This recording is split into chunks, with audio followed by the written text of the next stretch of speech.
여러분 반갑습니다. 네, 오늘은 사무엘하 15, 16장을 살펴보도록 하겠습니다. 네, 우리는 지금 다윗 왕 통치의 말기를 살펴보고 있습니다. 어떤 왕이든지 말기는 늘 뭔가 권력이 누수되고 쿠데타, 반란 이런 것들이 일어나며 여러 가지 많은 문제들에 휩싸이죠. 그래서 왕들 중에서 단명한 사람들도 되게 많고 자기 명대로 살다 간 사람이 참 드물어요. 다윗 왕 같은 경우에도 물론 이제 수명대로 살고 갔긴 했지만은 말기에 많은 쿠데타들이 벌어지는데 그 중에서 가장 큰 내란이 바로 압살롬 자신의 아들인 압살롬의 쿠데타입니다. 오늘은 이제 그 본문이 이제 시작되는데 이제 내일 그 모레까지 아마 쭉 진행될 거예요. 자, 먼저 15장 1절을 보면 이제 압살롬이 쿠데타를 벌입니다. 준비를 합니다. 그 후에 압살롬이 자기를 위하여 병과 말들을 준비하고 호위병 50명 그걸 앞세워서 다니는 거예요. 있어 보이는 것처럼 뭔가 자기가 후계자인 것처럼 그러면서 지금 뭔가를 만들어 가고 있습니다.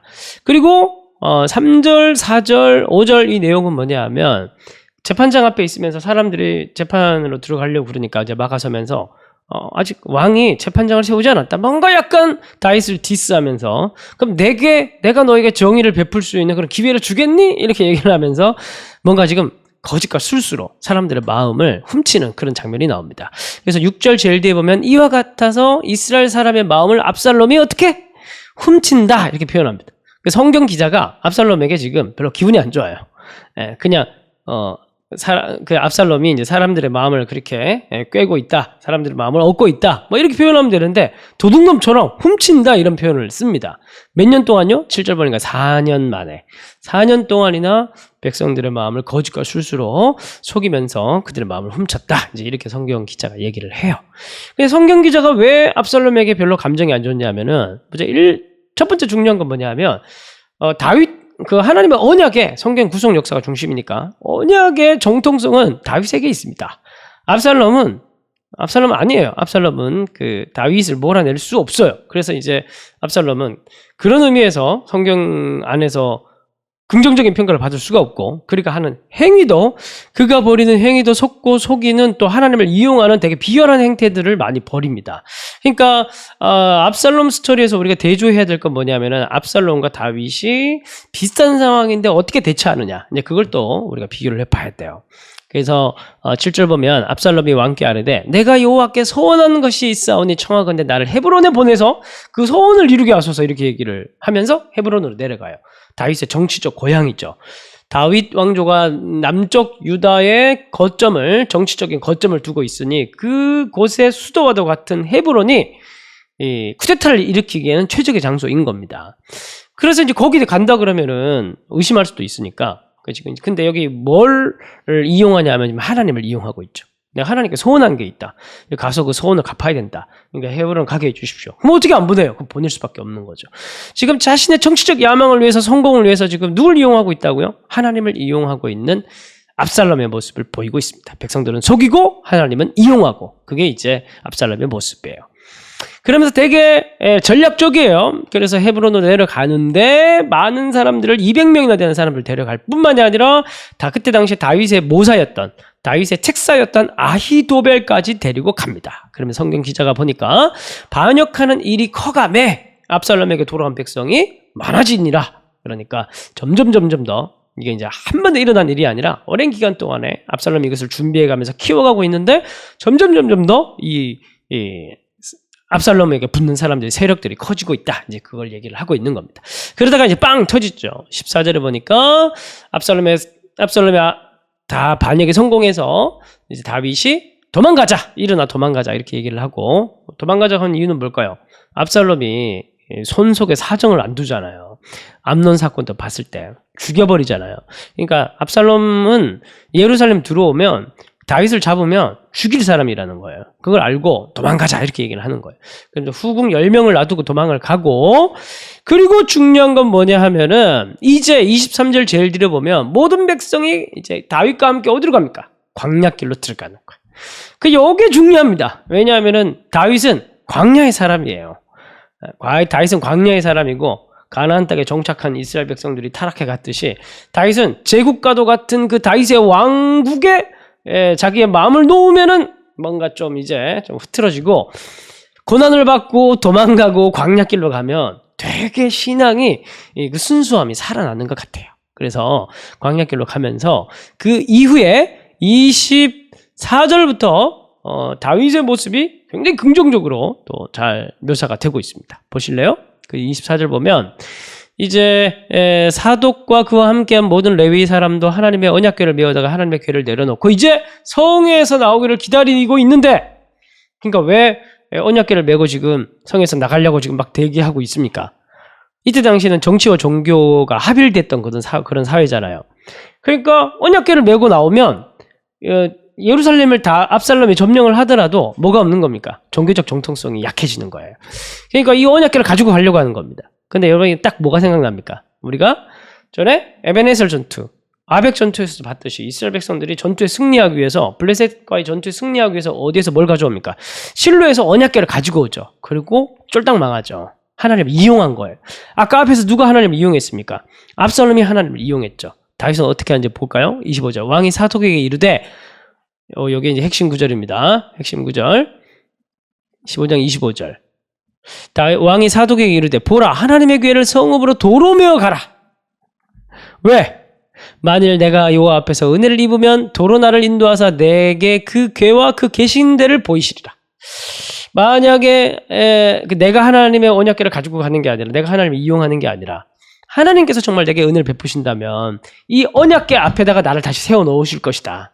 하나님, 이 전쟁의 승패는 하나님께 달려있다는 걸 고백하는 거예요. 이 정통성을, 내가 이걸 가지고 간다고 해도 내가 정통성을 가지는 게 아니라는 거예요. 그런 것에 전쟁의 승패가 달려있는 게 아니라 어디에 달려있다? 하나님의 은혜에 달려있는 거예요. 그렇게 이제 다윗이 고백을 합니다. 다윗은 광야에 살아야 될 것 같아요.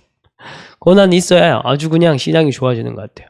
근데 이것뿐만이 아니라 이후에 보면은 아히도벨이 따라갔죠. 그래서 이제 다윗이 아히도벨의 모략을 어리석게 해주십시오. 그럼 31절에 기도하고, 그러면서 후세를 다시 거기 보내가지고 박아두고, 그런 일이 있으면서 다시 이제 16장 1절에 보면은 다윗의 마루턱을 조금 지나니, 또, 무비보셋의 종, 시바가 또 다윗을 맞이하고 이런 얘기들이 있습니다. 그러다가 이제 중요한 건 또 봅시다. 5절 보면, 16장 5절을 보면 다윗 왕이 어디에 이르러요? 바후림의 이름에 거기서 사울의 친족 한 사람이 나와요. 사울의 친족하면 지금 되게 민감한 사이 있죠. 사울은 앞에 정권, 다윗은 이제 지금 정권. 근데 두 정권은 혈통이 달라요. 고대 사회인데. 그러면 지금 반란이 일어났어요. 그러면 사울과 관련된 사람은 되게 지금은 사이가 안 좋은 겁니다. 그리고 이 사울에 속해 있는 사람들에게 기회가 될 수도 있고. 그래서 보면 5절 보면 시므이라는 사람이 나타나서 바울에게 돌을 던지면서 이렇게 얘기를 합니다. 8절. 사울의 족속의 모든 피를 여호와께서 내게 돌리셨도다. 네가 지금 이렇게 피난 가고 네가 지금 일어나고 있는 건 네가 사울 정권을 찬탈했기 때문이다. 이렇게 얘기를 하는 거예요. 그러니까 이제 다윗 밑에 있는 장수들이 목을 베버릴까요? 9절에서 이렇게 얘기를 하니까 10절에 보니까 다윗이 또 이렇게 얘기합니다. 스루야의 아들들아, 내가 너희와 무슨 상관이 있느냐? 그가 저주하는 것은 여호와께서 그에게 다윗을 저주하라 하심이니 내가 어찌 그리하였느냐 할 자가 누구겠느냐? 그러니까 자기가 지금 이 고난을 받는 것은 다 자기 죄 때문이다. 그렇게 돌리면서 또 12절에 한편으로 이렇게 얘기합니다. 여호와께서 나의 원통함을 감찰하시니 오늘 그 저주 때문에, 시므이가 했던 그 저주 때문에 여호와께서 선으로 내게 갚아주시리라. 그러니까 결국 그 저주가 맞지 않고 저주가 내게 돌아오지 않는다면은 하나님께서 나의 정당함을 아시니까 결국 나를 회복시켜 주실 거 아니냐. 나의 정당함을, 나의 선함을 드러내실 것이 아니냐. 그렇게 얘기하면서 하나님께 모든 주권을 맡기는 그런 다윗의 모습을 보여주고 있습니다. 우리가 오늘 이야기를 통해서 적용할 부분은 바로 이 부분입니다. 살다 보면 억울할 때가 많이 있죠. 예. 목회자로 살다 보면 억울할 때가 있을까요, 없을까요? 더 많죠. 어떻게 보면은. 이제 보면은 그 성도님도 많이 오해하고, 목회자가 이렇게 한마디 하면 또 이거 가지고 또 오해하고, 또 목회자가 이렇게 행동하면 또 이거 가지고 오해하고, 근데 그 일일이 다 설명을 못 하거든요. 그럴 때가 참 많은 것 같아요. 저희 동그라미 교회에서는 그런 일이 아직까지는 없는데, 그 이전에 보면은 꼭 저뿐만이 아니라, 저는 그래도 좀 약간 좀 되게 솔직하고 담백하고 그냥 다 막 얘기하는 편이라서, 크게 오해하기보다는 저를 있는 그대로 관찰을 해서 객관적으로 보여드릴 때가 더 많은 것 같은데, 이 목회자님들 보면은 참 이렇게 억울할 때가 많이 있습니다. 근데 그때 막 이걸 변명하고 또 이걸 막 더 해명하기 위해서 또 다른 변명들을 붙이고, 막 그러면 오해가 더 깊어지고 오히려 더 불신하게 되고 뭐 그런 일들이 참 많은 것 같아요. 그래서 참 이제 저희 이제 은사 되시는 송 목사님이 늘 하시는 말씀이 그냥 억울할 때는 입 닫고 하나님의 주권에 맡겨라, 이런 말씀을 자주 하셨어요. 성도들이랑 싸우지 말고 변명하려고 하지 말고 그냥 엎드려서 기도하고 그렇게 당하는 모습을 보여주는 게 그게 목회자다, 뭐 이런 얘기를 많이 자주 하셨어요. 여러분들은 이제 뭐 물론 이렇게 이제 목회자처럼 살라는 건 아니지만 여러분들 삶에 아무리 많은 말로 내가 설명을 해도 풀 수 없는 그런 오해들, 그런 거 참 많이 있을, 종종 가끔 생길 거라는 생각이 들어요. 그럴 때마다 하나님께 주권에 맡기는, 다윗처럼 하나님께 주권에 맡기는, 정말 하나님의 은혜가 내게 임한다면은 하나님께서 그날 그 시에 내게 이걸 드러내실 줄 믿습니다. 막 그러면서 여러분들이 하나님의 주권에 맡기는 그런 태도를, 그런 광야의 영성을 또 우리도 가질 수 있었으면 좋겠습니다. 그것을 위해서 오늘 기도하는 하루가 되었으면 좋겠습니다. 제가 기도하겠습니다. 하나님, 살다 보면은 참 억울할 때가 많습니다.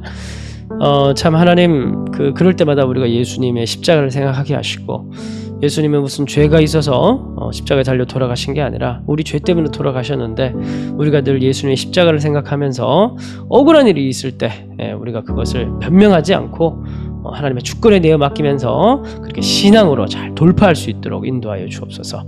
그리하여서 하나님, 정말 하나님의 신실하심, 살아계심, 의로우심, 정의로우심이 그러한 과정을 통해서 이 세상 가운데 드러내는 우리의 삶이 되어줄 수 있도록 또한 인도하여 주옵소서. 예수님의 이름으로 기도합니다.